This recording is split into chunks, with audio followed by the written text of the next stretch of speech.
Hello, I'm Cindy Bryson. I'm a registered dietitian nutritionist with Nebraska Extension, and I'm here today to talk to you about packing a safe lunch. And I don't mean just packing a safe lunch for your child, I mean packing a safe lunch for yourself too. It's all about food safety, and it's all about not making anybody sick from that really great lunch that you're packing. So I want to start out talking about, what do you put your lunch in? You know, the days of the brown bags are probably over. Having my mom send me a peanut butter and jelly sandwich and a banana in a brown bag, well, that's cool.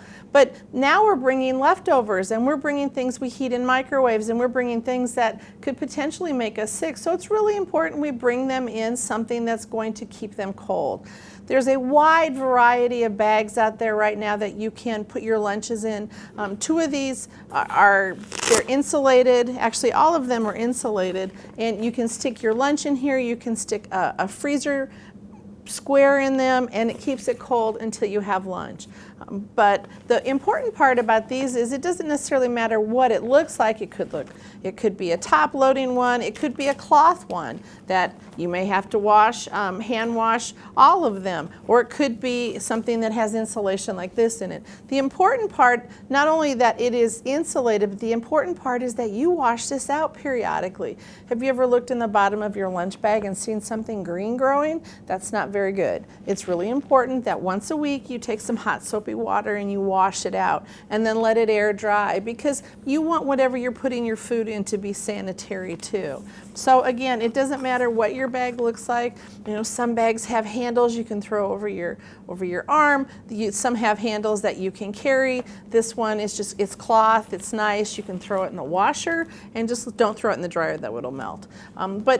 Again, it doesn't matter what your bag looks like. It's just important that you have something that's insulated to help you keep things cold. So the next thing we talk about is keeping it cold. So what do you put in there to keep it cold? Well, you know, there are all different sorts of things out there you can buy. You can get a freezy that goes in the freezer, and it goes back in the freezer every night.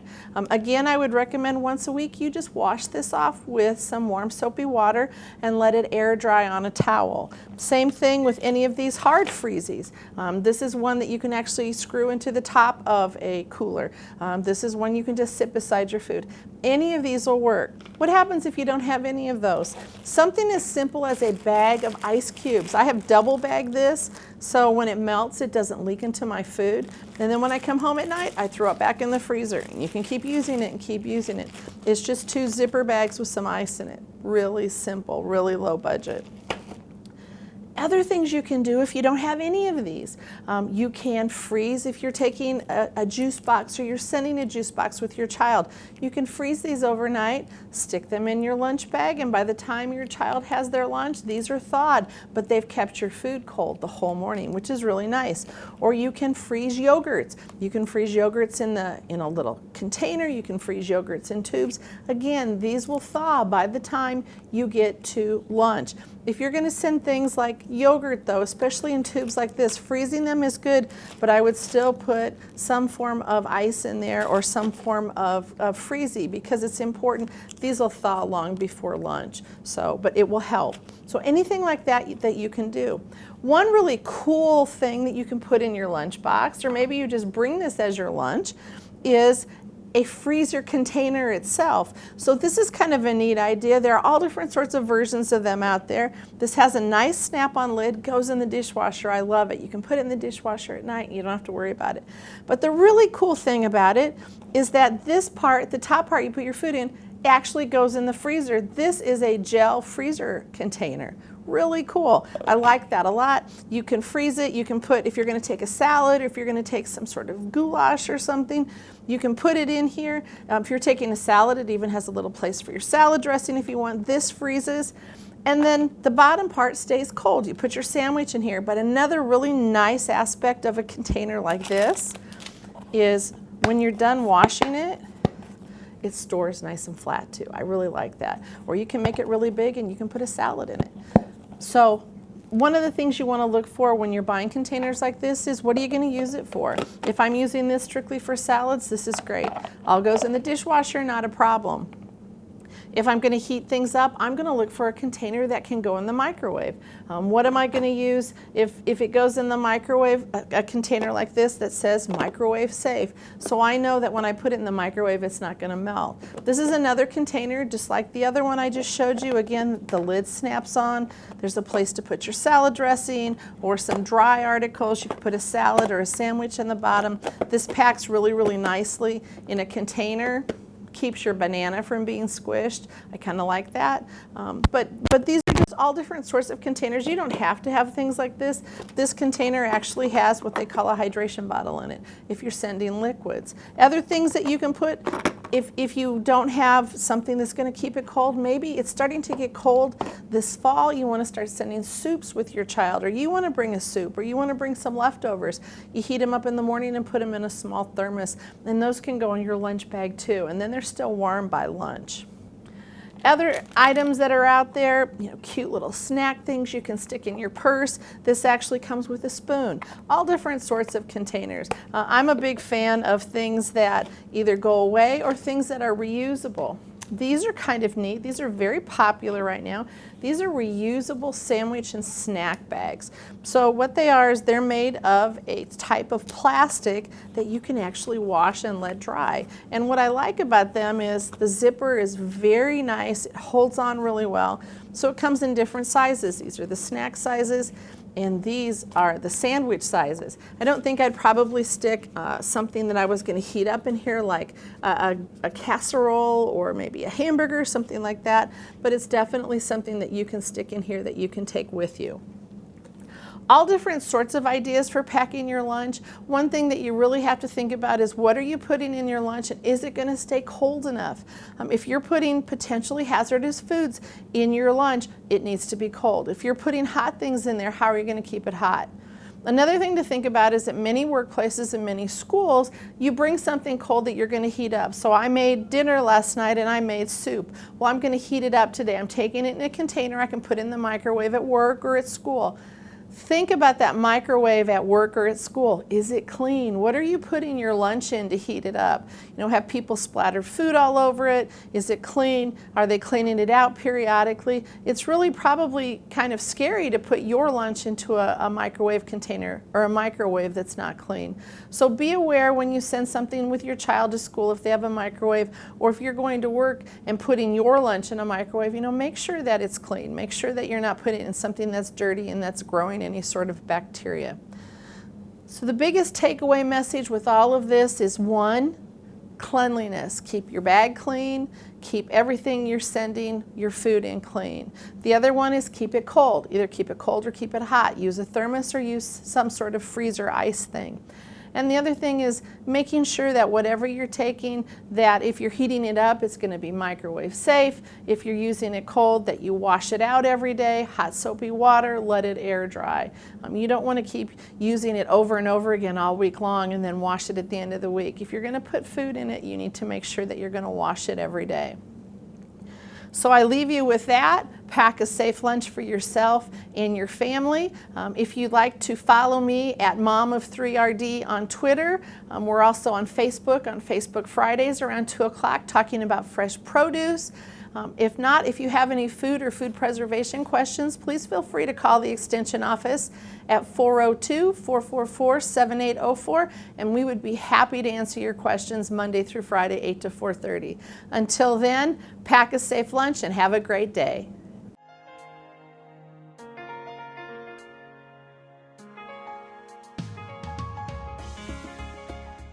Hi, I'm Audra Losi. I'm a registered dietitian nutritionist with Nebraska Extension in the Nutrition Education Program. And this is Marla, my 3-year-old daughter, and she's here today to talk about cooking with kids.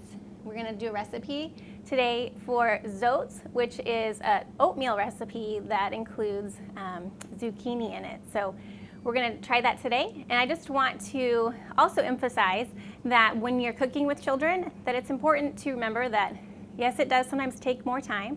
Sometimes they make a little bit bigger of a mess, right? But it's a lot of fun, and we learn a lot of skills when we're cooking in the kitchen. And so I just really encourage you to just remember your patience and remember to take the time to involve your children in the kitchen and get them cooking to learn some skills early on in life.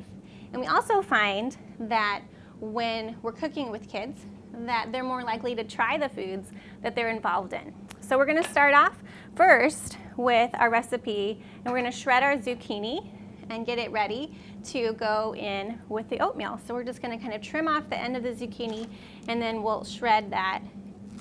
And Marla's going to help me do some of the toppings for the oatmeal. So we're going to shred up our zucchini, just one small zucchini, and as we do that, it'll be nice and finely grated for us to put into our oatmeal. You see it getting smaller in there?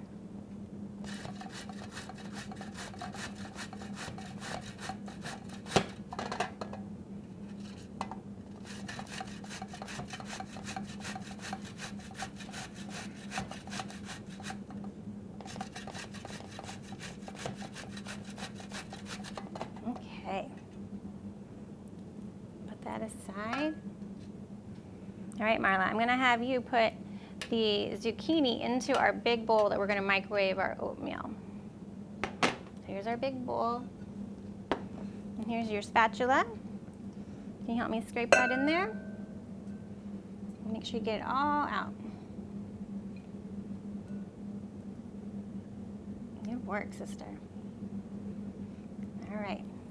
So next we're going to measure the oatmeal. And for this, you can use the quick oats, you can use rolled oats, whatever your preference is with that. If you were to use a steel cut oats, that would take longer. So you would want to make sure that you adjusted your recipe accordingly. So this recipe calls for 1 cup of rolled oats or quick oats, and we're using quick oats today. So we're just going to use a 1 cup dry measure. And a lot of times with Marla's age, I will scoop it and then she gets to pour it into the bowl, right? So dump that in there. All right, nice work, Marla. And then we need to add 1/2 teaspoon of vanilla. So will you help pour this in the bowl for me, Marla? Okay, so Marla, when she does this, she's using all of her developing fine motor skills that she might not use otherwise. And so these are opportunities for her to learn to do things like mixing and scooping and pouring. So we're also going to add in 1.5 cups of water, up to 2 cups depending on how you like your oatmeal to be.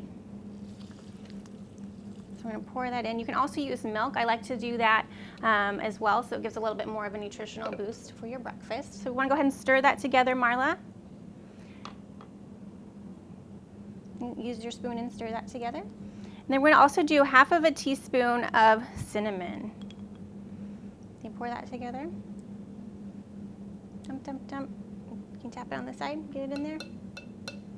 There you go. Thank you, Marla.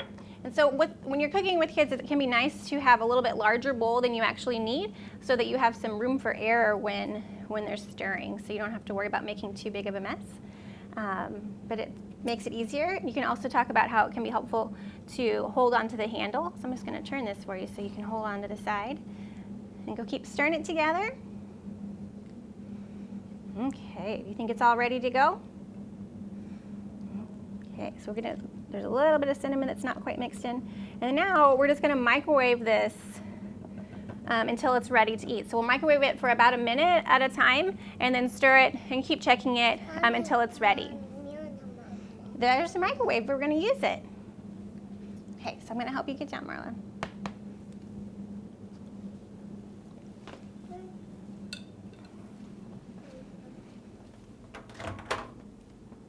Okay, put it inside. It's going to do 1 minute. All right, so in the meantime, while our oats are cooking, we're going to go ahead and chop up the banana because this recipe is served with sliced bananas on top. Also get to add chocolate chips if you want and peanut butter if you want to. So we're just going to peel our banana, and Marla is going to just slice it up for us. And you can also use these dull knives like this that often are called lettuce knives, and those are fairly dull and easy for kids to work with. You can also use just a smaller disposable knife like this one. Soft fruits are great for young children to learn to cut with. Things like bananas or even kiwi, strawberries, those work pretty well. I also like to do, if I'm doing vegetables, like we sometimes do cucumbers, those work pretty well. So just make sure you want to supervise them so that they are safe. Marla's done lots of cooking and cutting with me, so make sure you go all the way through, Marla, so they're nice and cut all the way to the bottom. Okay, can you make those a little bit smaller so we can put them in our oatmeal? So you can lay them down flat and cut them.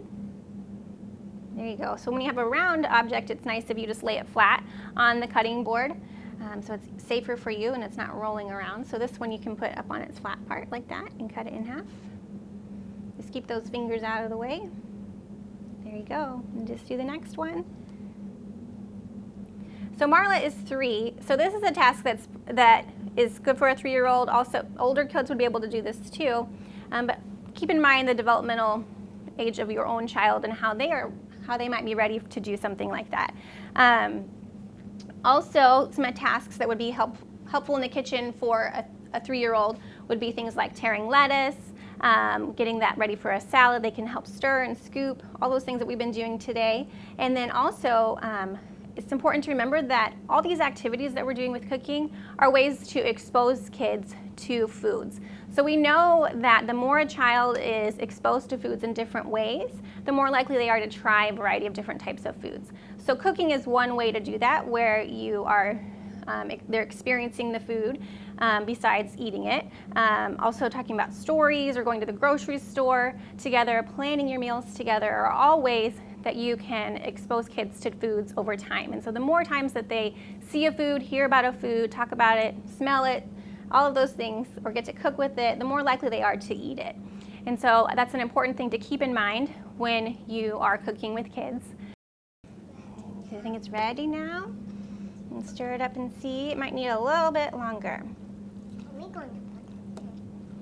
Is it hot? That's another thing when you're cooking with young children, just make sure that you're talking about the safety of cooking with hot foods, making sure that they're using the handles and not grabbing onto the bowl because that's going to be hot. Okay, so we're going to go put it back in the microwave. Can you push that button for me? All the way in. So we'll do one more minute. And shut that door, and then can you push the number 1 for me?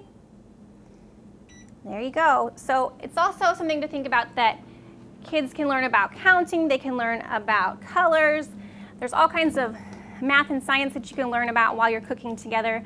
And it all has the benefit of them being able to use those skills in life. So one of the things we think about when we're preparing a meal for our family is how fast can we get it ready and on the table.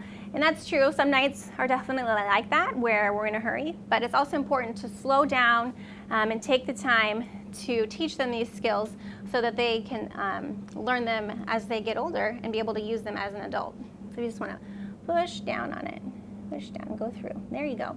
We're going to get our bowl ready. Our oatmeal will go in. And we're also going to measure our peanut butter. Should we add peanut butter to the oatmeal today? Yeah. Okay. Why don't you use the towel there. Wipe your hands off. So you can add a tablespoon of peanut butter and a tablespoon of chocolate chips to the recipe. Okay. So you hold that while I get the hot oatmeal. Okay.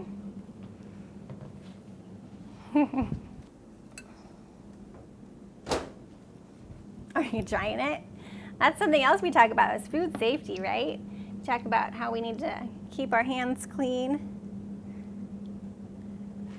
All right, so help me stir this, Marla. We're not ready for bananas quite yet. Can you help me stir it? Stir that peanut butter in and it will melt as we stir. Here we go. Good. Want to hold the handle? Use those muscles to get it nice and stirred up. Can you smell the peanut butter? I can smell the cinnamon too. Is it thick? Now all these times that you're cooking or even eating meals together, it's nice to talk about the food qualities that you're seeing. That can be one way to encourage kids to eat too, because if you're talking about just whether they like a food or the taste of a food, kids can often kind of get stuck on whether they like it or not. But when you talk about, oh, good job covering your mouth. When you talk about what does it look like, what does it feel like, what does it smell like. You're involving all of their senses, and that can be another way to teach them about the food without that pressure to really try eating it and whether they like it or not. Okay, so got that peanut butter in there. We're gonna add it to our bowl and put some chocolate chips on top. You gonna put one in there? How about we garnish it on the top? Let's put some in here so you can eat it. You ready? Let's scoop. Here we go, we're gonna scoop in this bowl. It's like it'd be like your oatmeal bowl. And then, are you gonna put bananas on it this time? In chocolate chips, all right. So go ahead and put your slices of banana on top.